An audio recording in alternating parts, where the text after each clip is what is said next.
এখানে 10 রকমের ভর্তা আছে। ভর্তা বলতে এখানে বেগুন ভর্তা আছে, শুটকি ভর্তা আছে, আলু ভর্তা, ডিম ভর্তা, আরও অনেক ধরনের ভর্তা আছে। আমি সবগুলোর নাম জানি না, নাম জানা ম্যান্ডেটরিও না, কারণ আমি এখানে ফুড রিভিউ করছি না, জাস্ট খেতে আসছি। এই পাশে আছে, আমি একটু গরুর ভুঁড়ি নিয়েছি, আর এই ডালটা ওরা কমপ্লিমেন্টারি হিসেবে দিয়েছে। আর এখানে আসার মেইন রিজন হচ্ছে আমি একটু হোমমেড টাইপের ফুড খুঁজছিলাম, এর জন্য এখানে আসা। এখানকার স্ট্রাকচার অত ভালো না হলেও এখানকার পরিবেশ কিন্তু অনেক ভালো, কারণ এটা একটু গ্রামীণ পরিবেশ, আর পাশে প্রাকৃতিক খোলা মাঠ আছে। তো এইখানে লাঞ্চ করা আর বাড়িতে লাঞ্চ করা সেম কথা, এই জন্য এখানে আসা। তো খেয়ে তারপরে আপনাদেরকে বলি যে খাবারটা কেমন।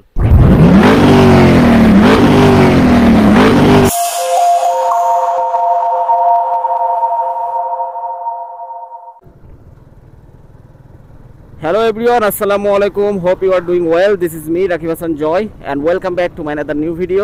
এখন বাজে 2:30। এই ভর দুপুরে আমি বাসা থেকে বের হয়েছি এই রোদের ভিতরে। কারণ হচ্ছে আজকে আমি রান্না করি নাই, এই জন্য বাইরে লাঞ্চ করতে হবে। আর বাইরে লাঞ্চ করার রিজন হচ্ছে আমাকে আজকে একজন ট্রিট দিবে। সো ফার্স্টলি আমি যাব হচ্ছে জেএমসির সামনে। জেএমসি বলতে হচ্ছে যশোর মেডিকেলের সামনে, অ্যান্ড সেখান থেকে তাকে পিক করব। দেন আমরা দুজনে মিলে আজকে বাইরে লাঞ্চ করব। আজকে একটা নতুন ক্যাফেতে যাচ্ছি। ক্যাফেটার নাম হচ্ছে হইচই, বাট সেটা যে কোন এলাকায় অবস্থিত আমি সেটা জানি না। যে আমাকে ট্রিট দিবে উনিই জানে। ওই ক্যাফেটা চুজ করার মেন রিজন হচ্ছে ওইখানে বাঙালিয়ানা খাবার পাওয়া যায়। অর্থাৎ এই গরমে একটু লাইট খাবার খাইতে হবে। অনেক বেশি মশলা দিয়ে রান্না করা খাবার মোটেও খাওয়া যাবে না, সেটা ভালো হবে না। তো ওইখানে নাকি একেবারে হোমমেড স্টাইলে রান্না করে, এর জন্য ওই ক্যাফেটা চুজ করা। আর ওইখানে একেবারে সাদাসিধে খাবার পাওয়া যায়, মানে নানান রকম ভর্তা পাওয়া যায়, ভেজিটেবলস পাওয়া যায়, আর মাংস বলতে হাঁসের মাংস, মুরগির মাংস এইগুলাই পাওয়া যায়। সো দেখা যাক কি হয়। প্রচুর রোদ পড়তেছে, অবস্থা খুবই খারাপ।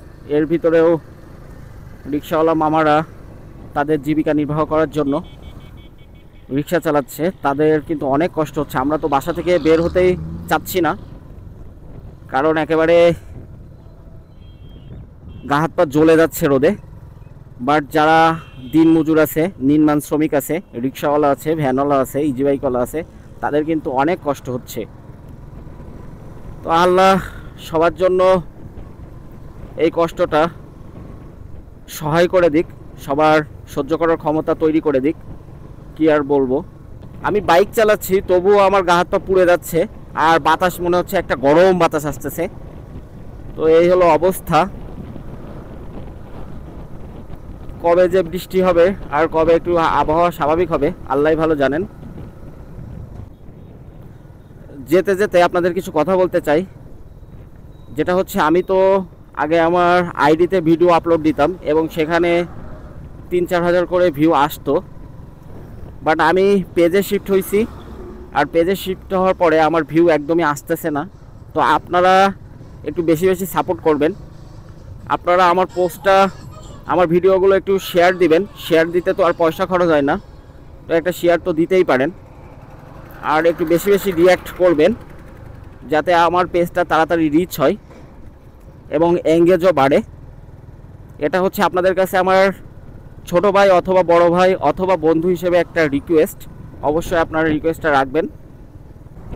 আমার সামনে একটা ফুললি লোডেড ট্রাক, আর জিক্সার মনোটনের সুবিধা হচ্ছে খুবই কনফিডেন্টলি আপনার হচ্ছে ওভারটেক করা যায়, কারণ এটা প্রচুর পাওয়ার আপ করে। জিক্সার মনোটনে প্রচুর পাওয়ার আপ করে, এজন্য কনফিডেন্টলি আপনি হচ্ছে যে কোনো গাড়ি ওভারটেক করতে পারবেন। বাট সব সময় না, সব সময় কিন্তু ওভারটেক করা ভালো না, খুব খেয়াল করে ওভারটেক করতে হয়। খুবই কেয়ারফুলি হয়ে আপনারা ওভারটেক করবেন, কারণ ওভারটেক করার সময় বেশিরভাগ অ্যাক্সিডেন্টগুলো হয়। আর একটা কারণ হচ্ছে অ্যাক্সিডেন্ট হয়, সেটা হলো টার্নিংয়েও কিন্তু অ্যাক্সিডেন্ট হয়। আর অ্যাকচুয়ালি অ্যাক্সিডেন্ট হওয়ার মেইন রিজন হচ্ছে লাক। আপনার ভাগ্যে যদি লেখা থাকে অ্যাক্সিডেন্ট হবে, তাইলে হবেই। তারপরেও আমাদের কনসিয়াস থাকা প্রয়োজন, এজন্যই সবসময় কেয়ারফুলি বাইক রাইড করতে হবে। ওনাকে পিক করলাম, সূর্য একেবারে মাথার উপরে, আর যে পরিমাণ টেম্পারেচার আজকে ভাই রে ভাই, এই গরমে আপনাদের বাইরে না বেরোনোই ভালো হবে। আমি গরমে আর ভ্লগ করব না, এটাই আমার এই গরমের শেষ ভ্লগ। এই গরমে ভ্লগ করা যাচ্ছে না, রাত্রে যদি করতে পারি তাহলে করব, অথবা বিকেলে করব, বাট এই দুপুরবেলা আমি আর বের হব না। প্রচুর গরম, প্রচুর তাপমাত্রা।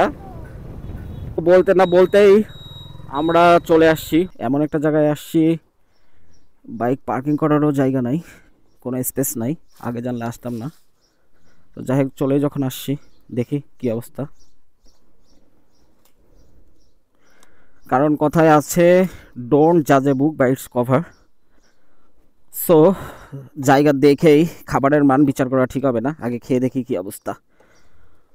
সো ভিতরে প্রবেশ করছি। এটা হলো হইচই ফুড জোন।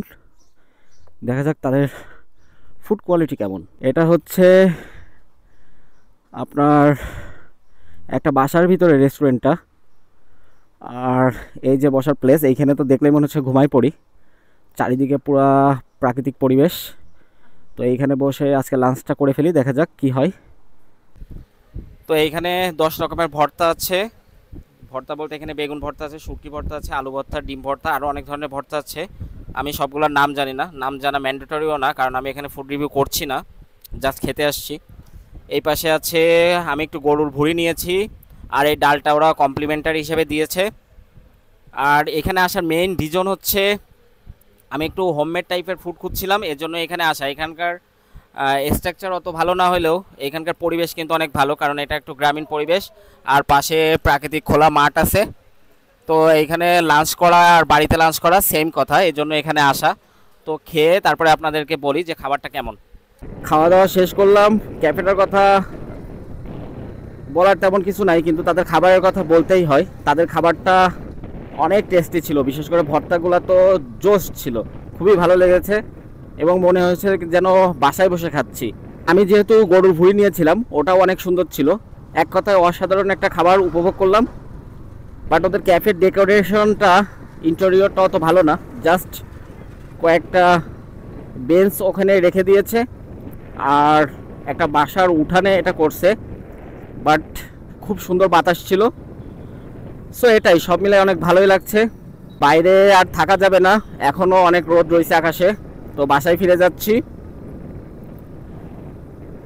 আজকের ভিডিওটা এই পর্যন্তই। See you on the next video. Stay healthy and hearty till then. আল্লাহ হাফেজ।